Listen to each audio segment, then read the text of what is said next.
Hello students, आज हम start करने वाले हैं एनसीईआरटी क्लास 10th का चैप्टर 1 रियल नंबर्स। इस वीडियो में हम कवर करेंगे complete introduction of real numbers.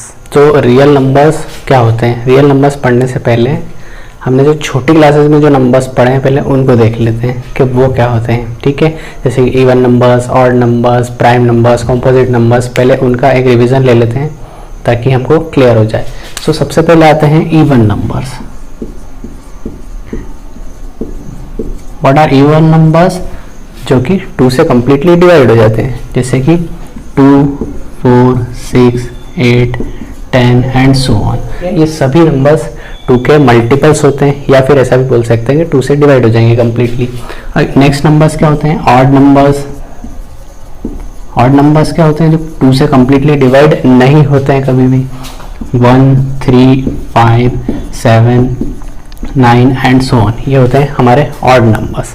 Okay, जो कम्प्लीटली 2 से कभी भी डिवाइड नहीं होंगे। अब हमेशा एक इवन नंबर के बाद ऑड नंबर आता है। ये एक बहुत ही इंटरेस्टिंग बात है, इसको नोट करना क्योंकि आगे काम आएगी इस चैप्टर में। कोई भी एक इवन नंबर में जब ऑड नंबर ऐड करते हैं तो हमेशा एक ऑड नंबर ही मिलता है हमें, है ना। एक और एग्जाम्पल, एक इवन नंबर लिया, उसमें एक ऑड नंबर को ऐड करा तो हमेशा ऑड नंबर ही मिलेगा। ये आगे इस चैप्टर में आएगा, मैं बताऊंगा कहाँ पर आएगा, और बहुत ही इंटरेस्टिंग चीज़ है इसलिए मैंने आपको बता दी। नेक्स्ट नंबर हमने कौन से पढ़े थे? Prime numbers. हाँ, प्राइम नंबर्स वो नंबर्स होते हैं जो सिर्फ अपनी खुद की ही टेबल में आते हैं या फिर 1 की टेबल में आते हैं, जैसे 2, 3, 5, 7, 11 and so on. These are prime numbers. ये सभी नंबर्स सिर्फ अपनी खुद की टेबल में आते हैं या फिर 1 की टेबल में आते हैं, सिर्फ खुद से ही डिवाइड होते हैं ये, या फिर 1 से डिवाइड होते हैं, किसी और से डिवाइड नहीं होते हैं। इसका ऑपोजिट होते हैं कॉम्पोजिट नंबर्स। अब कॉम्पोजिट नंबर्स क्या होंगे? जो खुद की टेबल के अलावा किसी और नंबर की टेबल में भी आते हैं, जैसे कि 4 आता है 2 की टेबल में और 4 की टेबल में। ठीक है, खुद की टेबल में तो आता ही है, लेकिन साथ में 2 की टेबल में भी आता है। उसी तरह से 6 जो है वो 2 की टेबल में भी आता है, 3 में भी आता है और 6 की टेबल में। 6 अपनी खुद की टेबल में भी आएगा, 2 की टेबल में भी आएगा और 3 की टेबल में। तो ऐसे नंबर जो अपने अलावा किसी और नंबर की टेबल में भी आते हैं उन्हें हम कहते हैं कॉम्पोजिट नंबर्स। ओके, तो ये सभी नंबर्स हमने छोटी क्लासेस में पढ़े थे, इसको हमने एक बार रिवाइज कर लिया। खासकर ये जो चीज़ मैंने बताई है बहुत इंटरेस्टिंग भी है कि हमेशा एक इवन नंबर में ऑड नंबर ऐड करने पर एक ऑड नंबर मिलता है, और इस चैप्टर में आगे यूज भी आएगी। कहाँ आएगी वो मैं बताऊंगा। ठीक है, अब हम आ जाते हैं जो हमने 9th क्लास में जो नंबर्स पढ़े थे उसका भी एक रिवाइज ले लेते हैं, एक रिवीजन ले लेते हैं। सो फर्स्ट ऑफ ऑल आप एक एग्जांपल लीजिए कि आपने एक पेन का बॉक्स खरीदा। अब उसमें से आप सारे पेन्स निकालेंगे और उनको काउंट करना शुरू करेंगे, गिनना शुरू करेंगे। तो आप गिनती कहाँ से शुरू करेंगे? 1 से। ओके, आप इस तरह से काउंट करेंगे 1, 2, 3, 4, 5 एंड सो ऑन। इस तरह से आप काउंट करते जाएंगे। सो जो नंबर्स काउंटिंग के लिए यूज होते हैं उन्हें हम कहते हैं natural numbers, that are called natural numbers. जो नंबर्स हमेशा काउंटिंग में यूज होते हैं, जो 1 से शुरू होते हैं, 1 से स्टार्ट होते हैं। So these numbers are called natural numbers. ठीक है, अब इन नेचुरल नंबर्स में अगर मैं 0 को भी इंक्लूड कर दूं, अगर मुझे नथिंग को रिप्रेजेंट करना है, एक भी पेन नहीं है मेरे पास, उसको रिप्रेजेंट करना है तो किससे रिप्रेजेंट करूंगा मैं? तो उसके लिए हम 0 का यूज करते हैं। तो अगर मैं इसमें 0 को भी इंक्लूड कर दूं, 0, 1, 2, 3, 4, 5 and so on, so these numbers are called whole numbers. तो ये हमारे होल नंबर्स हो जाएंगे। ओके, नेचुरल नंबर में अगर 0 भी इंक्लूड हो गया तो ये हो जाएंगे हमारे होल नंबर्स। 0 किस लिए यूज करते हैं हम? ताकि नथिंग को रिप्रेजेंट कर सके। और 9 से आगे अगर हमें बढ़ना है तो अगर 10 हमें लिखना है तो कैसे लिखेंगे? हम 0 का यूज करना ही पड़ेगा, इसलिए हम क्या करते हैं, 0 को इंक्लूड कर लेते हैं ताकि ये होल नंबर्स हो जाए। ओके, ये हमारा 0 है, और इसके बाद जो जितने भी नंबर्स आते हैं वो होते हैं पॉजिटिव नंबर्स, या फिर इन्हें हम नेचुरल नंबर्स भी कहते हैं। ठीक है, अब इन्हीं होल नंबर्स में अगर हम नेगेटिव नंबर्स को भी ऐड कर दें इस तरह से, ये 0 है, ये 1, 2, 3, 4, 5 एंड सो ऑन, ये सभी होल नंबर्स हैं। अगर इसमें हम नेगेटिव नंबर्स को भी ऐड कर दें, -1, -2, -3 and so on, so these are all called integers, ये सभी जो नंबर्स होते हैं ये इंटीजर्स कहलाते हैं, हम इंटीजर्स कहते हैं। जो भी जीरो के राइट में है वो है पॉजिटिव इंटीजर्स, और जो जीरो के लेफ्ट में है वो सभी हैं नेगेटिव इंटीजर्स। ओके, सो ये सभी जो नंबर्स होते हैं जिसमें नेगेटिव और पॉजिटिव सभी नंबर्स इंक्लूडेड होते हैं, ये सभी नंबर्स इंटीजर्स हमें कहलाते हैं, इन सभी नंबर्स को हम इंटीजर्स कहते हैं। ओके, सो अब आते हैं हमारे नेक्स्ट नंबर की तरफ, जो कि ज़्यादा इंपॉर्टेंट है पढ़ना, और हमने 9th क्लास में वैसे पढ़ा है, वो होते हैं रैशनल नंबर्स।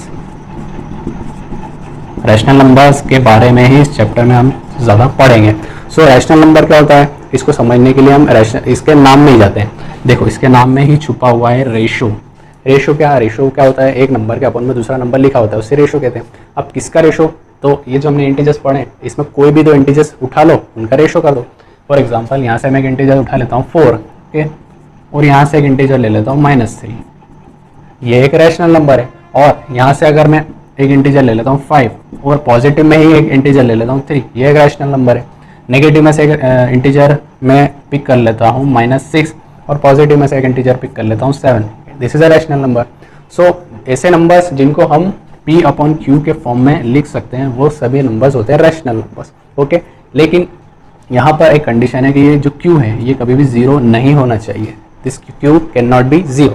ओके, तो सबसे इजी डेफिनेशन है रैशनल नंबर की कि इसे हम P/Q के फॉर्म में लिख सकते हैं। P है न्यूमरेटर और Q है डिनोमिनेटर, और P और Q क्या है, सम इंटीजर्स। P और Q कोई भी इंटीजर्स हो सकते हैं except Q equal to 0। Okay, so अब इस सबसे इंटरेस्टिंग बात मैं बताता हूँ आपको।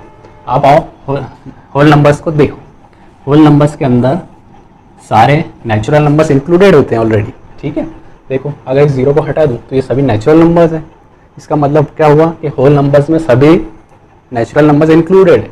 उसी तरह से इंटीजर्स में देखो, इंटीजर्स में सभी होल नंबर्स इंक्लूडेड है, और उसके साथ इंटीजर्स में सभी नेचुरल नंबर्स भी इंक्लूडेड हैं। ओके, अब मेरा एक क्वेश्चन है आपसे, क्या ये 5 जो लिखा हुआ है यहाँ, ये एक नेचुरल नंबर है? बिल्कुल है नेचुरल नंबर। क्या ये एक होल नंबर है? बिल्कुल ये एक होल नंबर भी है। क्या ये इंटीजर है? बिल्कुल ये एक इंटीजर भी है। अब मैं आपसे ये पूछता हूँ, क्या ये एक रैशनल नंबर है? क्या ये जो 5 मैंने लिखा है ये एक रैशनल नंबर है या नहीं? बिल्कुल है, क्योंकि 5 को हम इस तरह भी लिख सकते हैं, 5/1, ठीक है। 5 को 1 से डिवाइड करने पे कोई फर्क नहीं पड़ेगा, वो 5 रहेगा। और रैशनल नंबर क्या होते हैं, जिन्हें हम P/Q के फॉर्म में लिख सकते हैं, वही तो रैशनल नंबर्स होते हैं।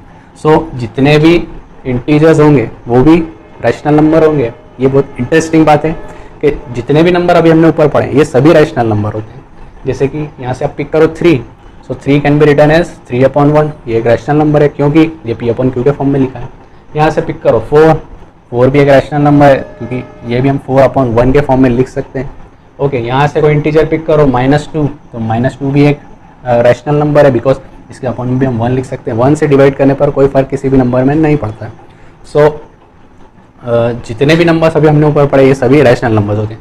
अब रैशनल नंबर को थोड़ा सा और हम डिटेल में पढ़ लेते हैं कि रैशनल नंबर की पहचान क्या होती है।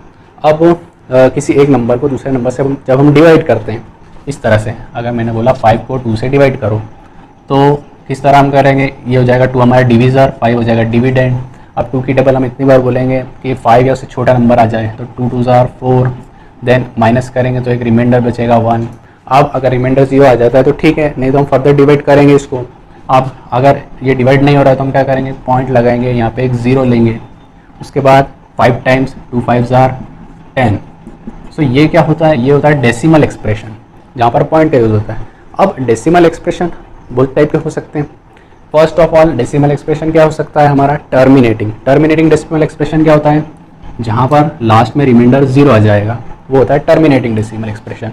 फॉर एग्जाम्पल एक और एग्जाम्पल ले लेते हैं हम 33/8।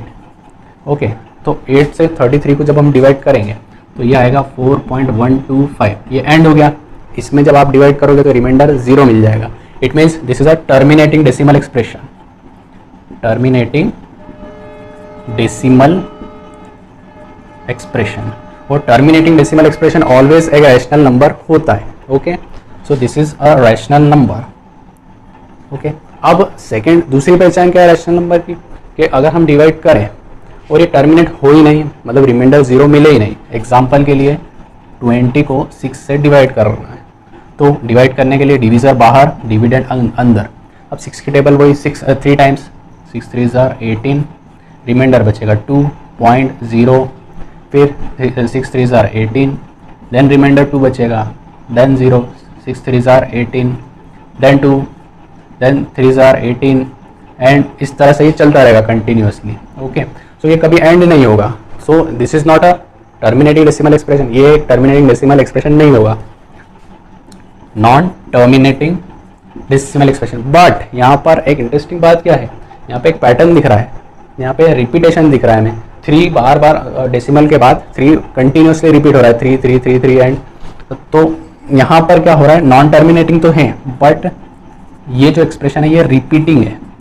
सो जो non terminating and repeating decimal expression होता है वो भी रैशनल नंबर ही होता है। सो दो पहचान होती है रैशनल नंबर की, या तो वो टर्मिनेट हो जाएगा, खत्म हो जाएगा, रिमाइंडर 0 आ जाएगा, शेषफल 0 आ जाएगा। और अगर शेषफल 0 नहीं आता है, रिमाइंडर 0 नहीं आता है, तो क्या होगा, एक रिपीटेशन, एक पैटर्न देखने को मिलेगा, कोई एक नंबर कंटिन्यूसली रिपीट होता जाएगा होता जाएगा होता जाएगा। सो ये पहचान होती है रैशनल नंबर्स की। और इंटरेस्टिंग बात क्या बताई मैंने, ये सभी नंबर जो हमने पढ़े ये सभी रैशनल नंबर्स होते हैं, क्योंकि इन सभी को हम P/Q के फॉर्म में लिख सकते हैं। ठीक है, अब एक चीज़ और बता देता हूँ मैं, ये जो 0 है ये भी एक रैशनल नंबर ही है। कैसे, क्योंकि 0 के अपॉन में आप कोई भी नंबर लिख सकते हो, इसको डिवाइड करने पर फिर से 0 ही मिलेगा। So 0 can be written as P/Q। ठीक है, अब आते हैं हम इरैशनल नंबर्स पे। सो रैशनल नंबर की मैंने दो पहचान बताई आपको, या तो ये टर्मिनेट हो जाएगा और अगर टर्मिनेट नहीं होगा तो रिपीट होगा, एक पैटर्न मिलेगा। लेकिन इरैशनल नंबर्स की एक ही पहचान होती है कि अगर आप उसको डिवाइड करोगे तो वो क्या होगा, कोई पैटर्न नहीं मिलेगा। जैसे कि 22/7 आप करोगे तो ये होगा 3.1415, ऐसे कंटिन्यूसली चलता रहेगा, ना तो कोई पैटर्न मिलेगा ना ही ये टर्मिनेट होगा। सो नॉन टर्मिनेटिंग डेसिमल तो होगा ही, साथ में नॉन रिपीटिंग भी होगा, नॉन रिपीटिंग भी होगा ये, मतलब ना तो कोई पैटर्न मिलेगा ना ये टर्मिनेट होगा। सो इरैशनल नंबर की एक यही पहचान होती है कि ये ना तो टर्मिनेट होता है और ना ही रिपीट होता है। ठीक है, सो अब आते हैं हम हमारे जो चैप्टर का नाम है उस पर, रियल नंबर। सो जो हमने रैशनल नंबर सभी पढ़े, रैशनल नंबर में सभी इंक्लूडेड थे, कौन कौन से नंबर्स, नेचुरल, होल और इंटीजर्स, प्लस जो इरैशनल नंबर्स पढ़े, इन सभी को इंक्लूड करने के बाद जो नंबर्स आते हैं वो होते हैं रियल नंबर्स, वो होते हैं रियल नंबर्स। इसका मतलब क्या हुआ, जितने नंबर्स अभी हमने पढ़े हैं वो सभी होते हैं रियल नंबर्स। नॉन टर्मिनेटिंग और नॉन रिपीटिंग वाले तो इरैशनल होते ही है, इनके अलावा कुछ स्पेशल नंबर्स जैसे कि पाई, ये भी एक इरैशनल नंबर होता है। और इसके साथ जितने भी ऐसे नंबर्स हैं जो परफेक्ट स्क्वायर नहीं होते हैं, जिनका स्क्वायर रूट परफेक्टली फाइंड हम नहीं कर सकते, जैसे कि √2, √3, √5, जितने भी ऐसे नंबर जो परफेक्ट स्क्वायर नहीं होते हैं उनका जो स्क्वायर रूट होता है वो भी इरैशनल नंबर्स होते हैं। ठीक है, तो इरैशनल नंबर्स क्या होते हैं, non terminating and non repeating decimal expression वाले, साथ में पाई भी एक इरैशनल नंबर है, और उनके साथ जो परफेक्ट स्क्वायर नहीं होते हैं उनका स्क्वायर रूट। ओके, एग्जाम्पल 1 एक रियल नंबर है, √2 एक रियल नंबर है, -5 एक रियल नंबर है, पाई एक रियल नंबर है। और सबसे इजी डेफिनेशन रियल नंबर की क्या है कि रियल नंबर वो होता है जिसको हम नंबर लाइन के ऊपर रिप्रेजेंट कर सकते हैं। ये जो नंबर लाइन हमने पढ़ी थी छोटी क्लासेस में, इस पे हम हर एक रियल नंबर को रिप्रेजेंट कर सकते हैं। सो सबसे इजी डेफिनेशन क्या होती है रियल नंबर की, जिसको हम नंबर लाइन के ऊपर लोकेट कर सकते हैं, रिप्रेजेंट कर सकते हैं। ओके, अब आते हैं हम जो इस चैप्टर में हम आगे पढ़ेंगे। सो अब इसमें आप बहुत सारे नए वर्ड सुनोगे, उसमें एक वर्ड होगा एल्गोरिदम। एल्गोरिदम की सबसे इजी डेफिनेशन है कि एल्गोरिदम एक well defined series of step होती है, मतलब एक स्टेप की सीरीज बना दी जाती है कि इस स्टेप के बाद आपको ये स्टेप लेनी है, फिर ये स्टेप के बाद ये स्टेप लेनी है। इस तरह से जैसे आप चाय बनाते हैं तो चाय बनाने के लिए करना है, पानी रखना है, फिर क्या करना है, उसके बाद क्या करना है, तो एक well defined series of step होती है हमारे पास, उसका फॉलो करते करते हम हमारे वर्क को, जॉब को, काम को कंप्लीट करते हैं। सो वो होती है एल्गोरिदम। बट हमको इस चैप्टर में क्या पढ़नी है, यूक्लिड्स डिवीजन एल्गोरिदम। अब हम देखते हैं डिवीजन एल्गोरिदम क्या होगी। Division algorithm, so division algorithm कुछ भी नहीं है, जो डिवाइड करने के लिए हम यूज़ करते हैं वही डिवीजन एल्गोरिदम है, हम बचपन से करते आ रहे हैं। एग्जाम्पल के लिए आपको 33 को डिवाइड करना है 8 से, तो हमें पता है क्या करना है, 8 की टेबल हमें इतनी बार बोलनी है कि 33 या उससे छोटा नंबर हमें मिल जाए। तो 8 4 आर 32, देन इसमें से इसको माइनस करना है, हमें मिलेगा 1। तो हमें पता है सीरीज स्टेप्स पता है कि किस स्टेप के बाद कौन सी स्टेप लेनी है डिवाइड करने में। तो ये होती है डिवीज़न एल्गोरिदम। अब यूक्लिड्स डिवीज़न एल्गोरिदम क्या है? तो यूक्लिड ने जो डिवीज़न एल्गोरिदम दी है उसे हम यूक्लिड्स डिवीज़न एल्गोरिदम बोलते हैं। तो यूक्लिड ने ये जो एल्गोरिदम दी है वो HCF फाइंड करने के लिए दी है, ठीक है। 2 या 2 से ज़्यादा नंबर्स का HCF फाइंड करने के लिए जो एल्गोरिदम दी है उसे यूक्लिड ने, उसे हम यूक्लिड्स डिवीज़न एल्गोरिदम कहते हैं। ओके, अब HCF क्या होता है? तो HCF आप छोटी क्लासेस में वैसे पढ़ चुके हैं। HCF का पूरा नाम होता है हाईएस्ट कॉमन फैक्टर। ओके, सो सबसे पहले हम देखते हैं फैक्टर क्या होता है। सो कोई नंबर है, फॉर एग्जांपल 8। अब 8 किन किन नंबर्स की टेबल में आता है वही 8 के फैक्टर्स होंगे। एग्जांपल 2 की टेबल में 8 आता है, सो 2 8 का एक फैक्टर है। 4 की टेबल में 8 आता है, सो 4 भी 8 का एक फैक्टर है। 8 की टेबल में 8 आता है, सो 8 भी 8 का एक फैक्टर है। सो 8 के 3 फैक्टर्स हो गए, 2 4 एंड 8। ओके, एक एग्जांपल और ले लेते हैं हम। 12 किन किन की टेबल में आता है? 2 की टेबल में, 3 की टेबल में, 4 की टेबल में, 6 की टेबल में और खुद 12 की टेबल में भी आता है। सो 12 के फैक्टर्स ये हो गए। तो फैक्टर्स क्या होते हैं ये आप समझ गए। अब हम आते हैं कॉमन फैक्टर्स में। तो इनमें आप देखिए कॉमन फैक्टर्स कौन कौन से हैं। 2 कॉमन है, 4 कॉमन है। ओके, इसके अलावा कोई कॉमन फैक्टर्स नहीं है। अब आते हैं हमारे आखिरी वर्ड पे जो कि है हाईएस्ट। सो अब इनमें से हाईएस्ट कॉमन फैक्टर कौन सा है? तो कॉमन फैक्टर कौन कौन से हमारे पास? कॉमन फैक्टर है 2 एंड 4। इनमें से भी हाईएस्ट कौन सा है? तो हाईएस्ट है 4। सो इजी, 8 और 12 का जो HCF होगा वो क्या होगा? 4। ओके, सो ये होता है HCF। मैंने छोटा सा डिस्क्रिप्शन दे दिया आपको कि HCF क्या होता है। अब हमें पढ़ना है कि यूक्लिड्स डिवीजन एल्गोरिदम का यूज़ करके किस तरह से हम HCF फाइंड करते हैं, वो आगे पढ़ेंगे। उससे पहले हम देख लेते हैं तो यूक्लिड्स डिवीजन लेमा क्या होती है। सबसे पहले हम देखते हैं लेमा। तो लेमा कुछ भी नहीं है, एक गिवन स्टेटमेंट होता है जिसका यूज़ करके हम किसी और स्टेटमेंट को प्रूफ करते हैं। ओके, अब यूक्लिड्स डिवीजन लेमा पर जाने से पहले हम देख लेते हैं एक एग्जांपल।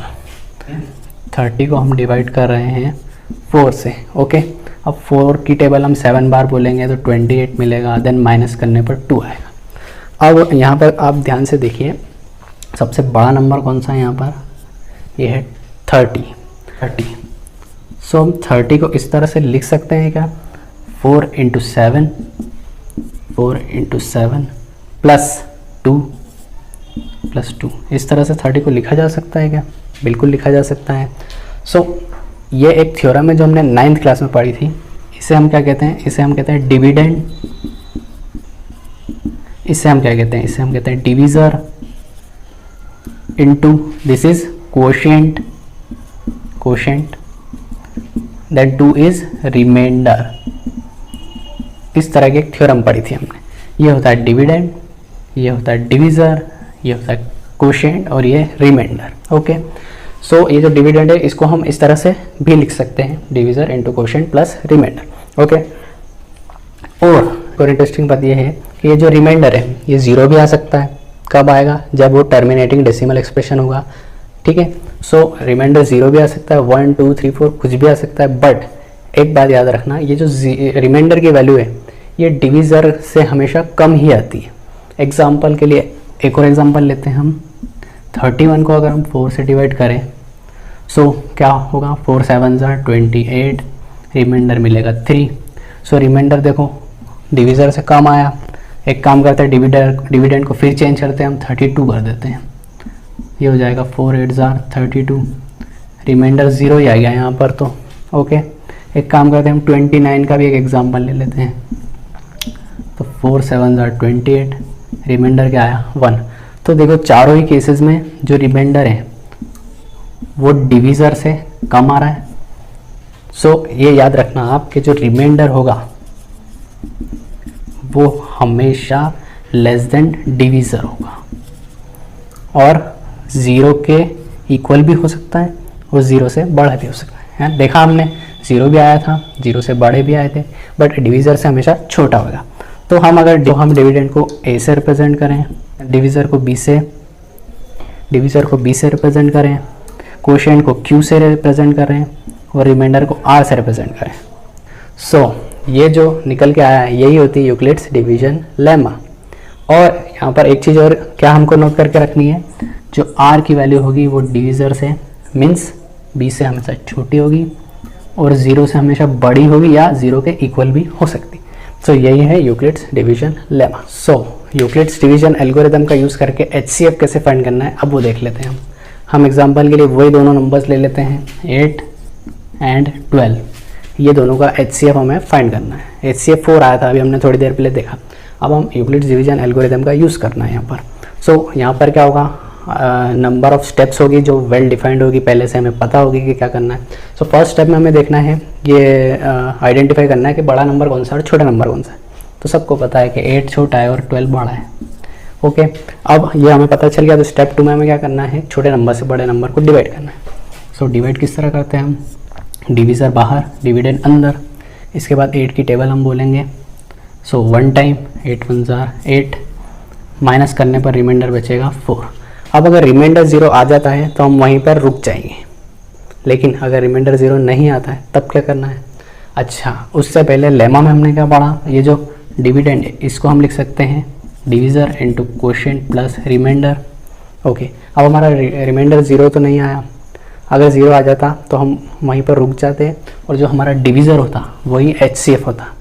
बट अगर रिमाइंडर 0 नहीं आता है तब क्या करेंगे, हम इस रिमाइंडर से डिवीज़र को फिर से डिवाइड करेंगे। सो 4 से डिवाइड करेंगे हम 8 को, ये होगा 4 2 जार 8, माइनस करने पर 0, रिमाइंडर 0 आ गया तो हम यहीं पर रुक जाएंगे और जो लास्ट डिवीज़र है क्या है 4, वही हमारा HCF होगा। इस 8 को हम क्या लिख सकते हैं 4 इंटू 2 प्लस 0, और जो हमारा आखिरी डिवीज़र होगा वही हमारा HCF होगा। सो यही है यूक्लिड्स डिवीजन एल्गोरिथम। सो इस वीडियो में हमने कवर किया complete introduction of real numbers. Next video में हम लोग सॉल्व करेंगे एक्सरसाइज 1.1।